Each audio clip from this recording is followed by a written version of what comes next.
August, 1839. I wish I could ask how much you remember. I don't know if there'll be anything left after I consume this drink. Don't be afraid, Daniel. I can't tell you why, but know this. I choose to forget. Try to find comfort and strength in that fact. There is a purpose. You are my final effort to put things right. God willing, the name Alexander of Brennenburg still invokes bitter anger in you. If not, this will sound horrible. Go to the inner sanctum, find Alexander, and kill him. His body is old and weak, and yours, young and strong. He will be no match for you. One last thing. A shadow is following you. It's a living nightmare, breaking down reality. I have tried everything, and there is no way to fight back. You need to escape it as long as you can. Redeem us both, Daniel. Descend into the darkness where Alexander waits and murder him. Your former self, Daniel.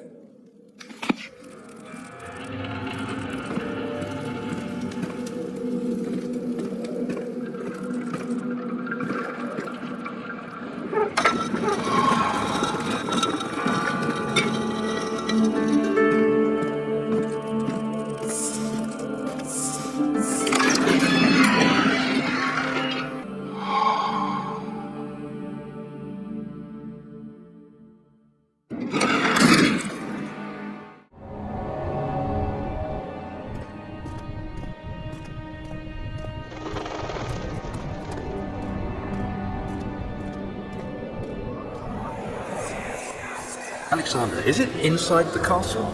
In a manner of speaking. Come, bring the lamp. You've been to the refinery, have you not? I don't believe I have. Is it connected to the... what did you call it? The inner sanctum. My most precious chamber, Daniel. And it lies well beyond the refinery. In fact, it lies beneath the very stone of Brennenburg.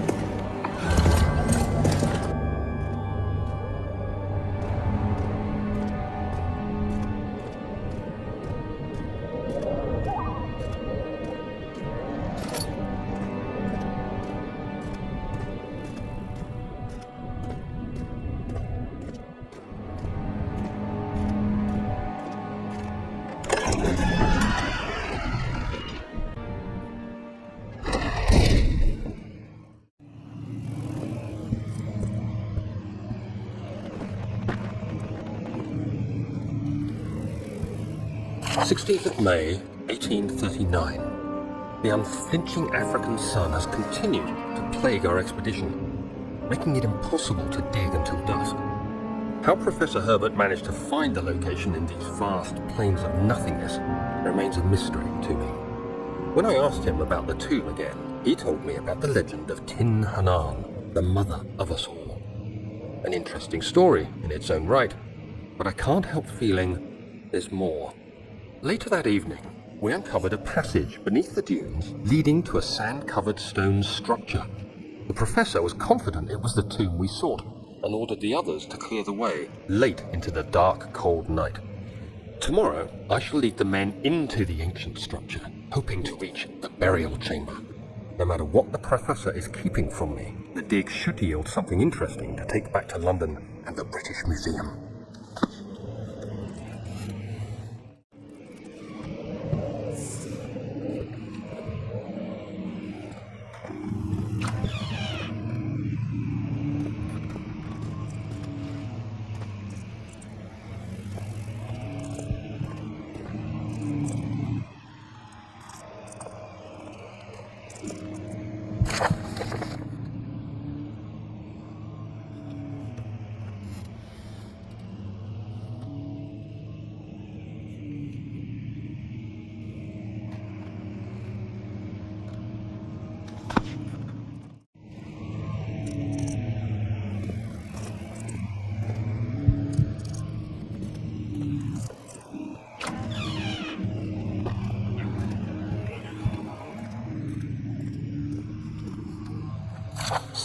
May 1839.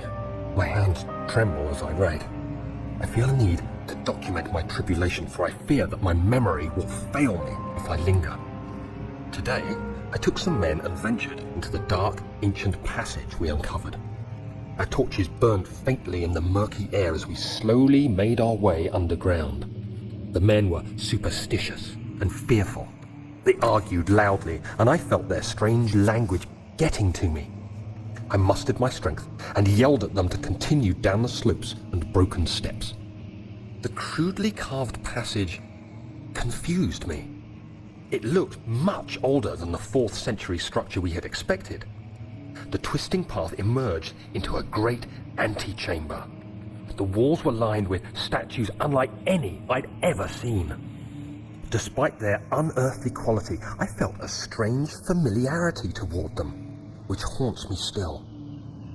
At the far end of the chamber, a great slab of stone sealed off whatever lay ahead. I gave the order to raise it, and as I pushed through the narrow space, the heavy stone suddenly dropped, sealing me inside. I was trapped.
The castle is old and hasn't been tended to for centuries. When the shadow arrives, it won't take long until things start falling apart. We're just buying time anyway. Let's do what we can. There isn't much to be done about the walls. We should reinforce weak structures. The ground will tremble, and there's a risk everything will cave in on us, especially downstairs. Here, and there. Let's get the servants working on it.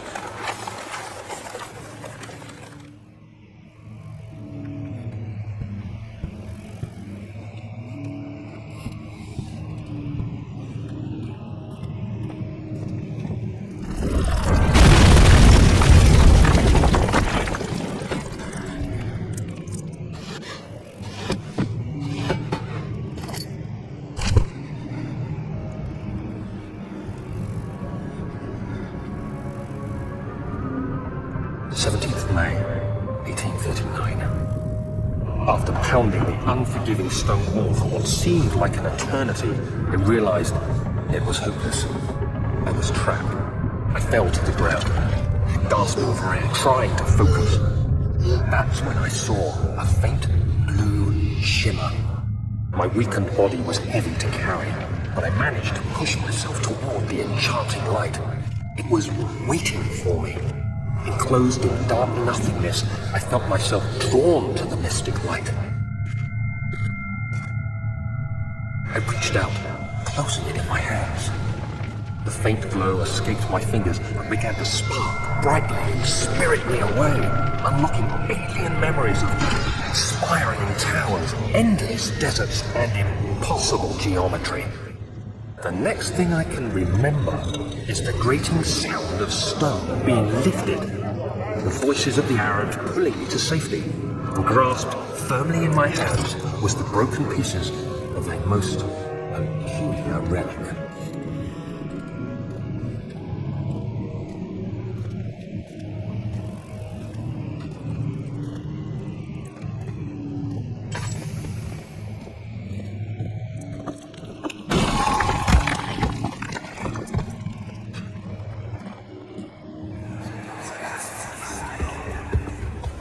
You have to be swift when you activate the first one. You hear that? If it stops, you'll have to start over. Isn't all this a bit excessive? You can never be too careful, Daniel.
Why the last of a lifetime? Or at least until tomorrow!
My chest is going to burst! My God! Dylan, do something! Except we're not getting out of here. How can you say that? Alexander, you piece of shit! Let us out of here!